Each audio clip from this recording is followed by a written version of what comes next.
Welcome team radio खांची 90.4 FM हम सब का radio. I am doctor JP Singh, head of the department of botany, RSY college Ranchi. Today I am talking about a very important topic, plant succession of semester 4 paper 9. Now I am going to discuss what is plant succession.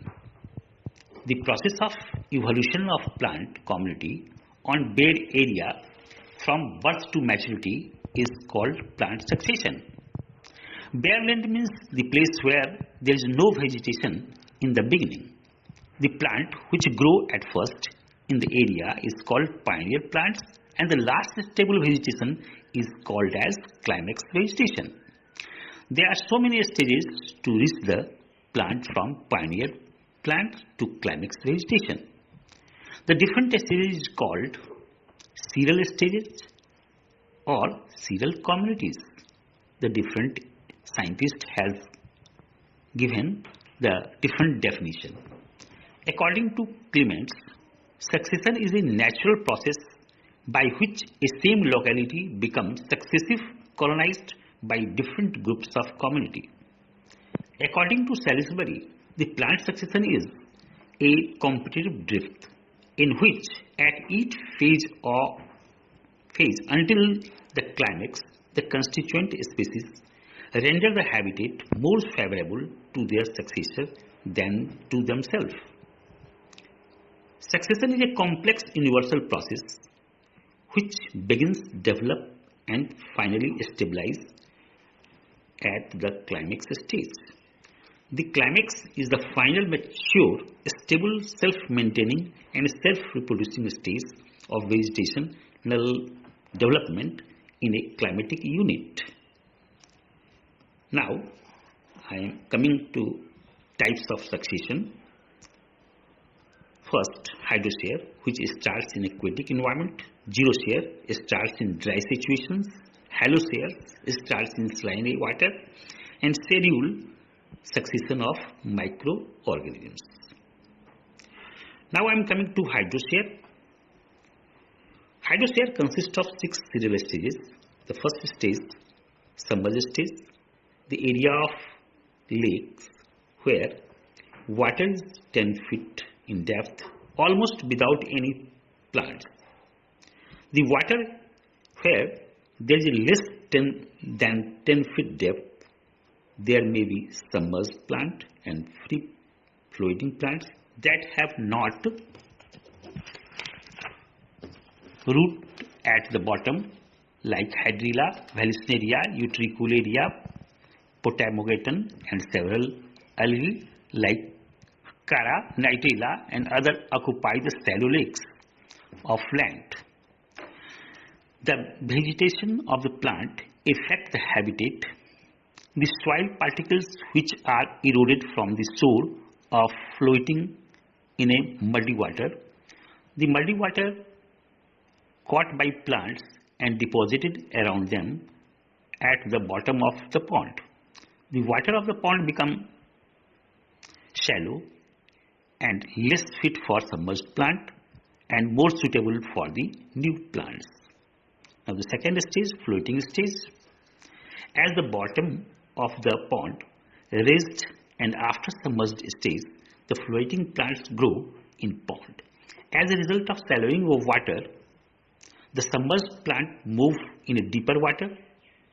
An area of submerged plant now occupied by floating plants. These plants are rooted in the mud and broad leaves and stem floats on the surface of water, shading the submerged plant below. The free-floating plants like Azula, Lemna, Nymphia, Polygonum makes their appearance. The plants are generally migrate through rhizome. The floating plants from the vegetation of the pond, and this results in more shallowing of water of the pond. The death and decay of the submerged and free-floating plants further raise the level of the lake bottom and contribute further the soil building process. This results in development of reed swamp stage.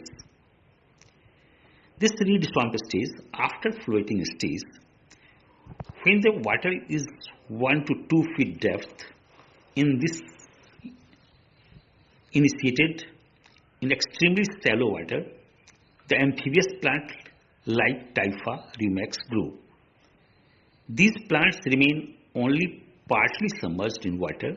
The plants now cut off light to the floating plant, which now finding the habitat less favorable and migrate into the deeper water.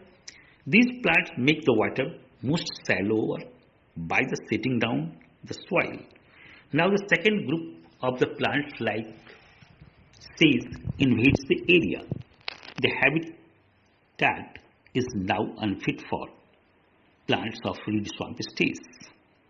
The soil become dry enough to develop marsh meadow stage. The marsh meadow stage, the substratum is changing to marshy soil. The habitat now favors for growth of many grasses like carex, junius.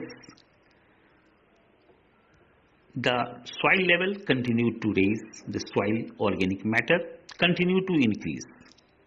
The hydrophytic plants can no longer survive in such soil. The soil developed plants such as mentha, iris invades the area. By excessive transpiration and soil building, these species makes the area dry for many hydrophytic plants. This leads to the other subclimax vegetation. Now comes to woodland stage, the moist climate. The next stage is woodland stage consisting of shrubs and trees. The new subclimax vegetation dominated shrubs and small trees make their appearance. In this area, important among these plants are salix, cornus, ulnus, populus, etc. Due to shade of these plants, grass and sage disappear from the area.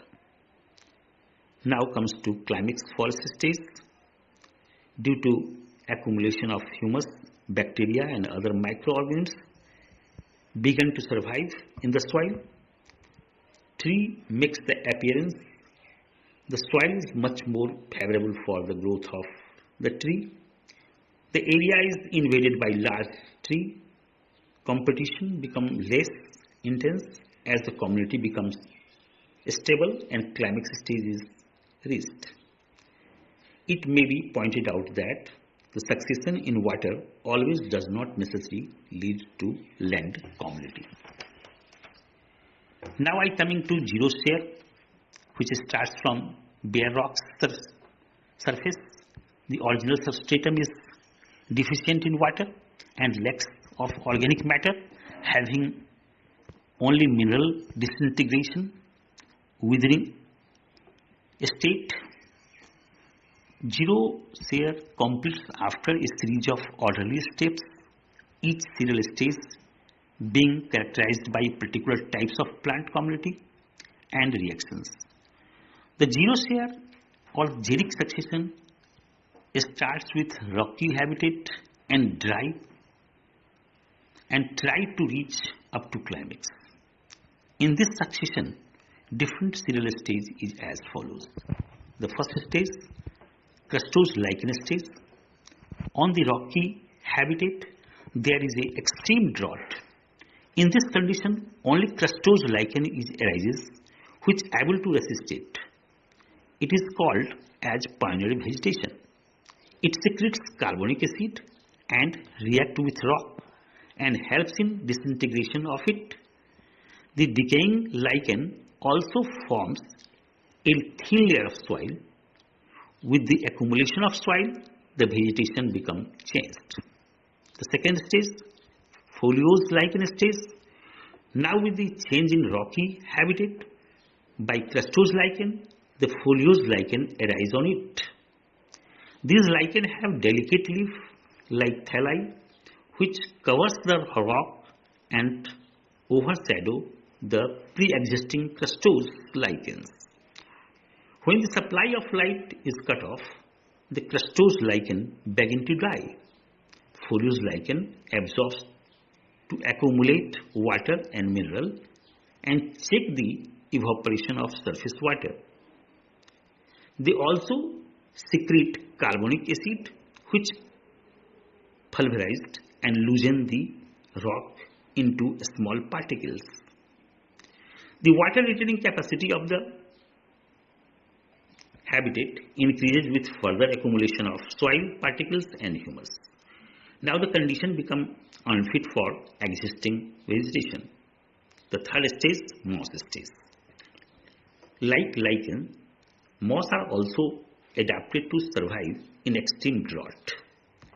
Therefore, after the disappearing of lichen in that area, xerophytic mosses grow and become dominant. These plants are usually grow in crevices and depressions of the rock where enough rock particles, humus and moisture are accumulated. These xerophytic moss develop rhizoids that penetrate deep into the rocky soil.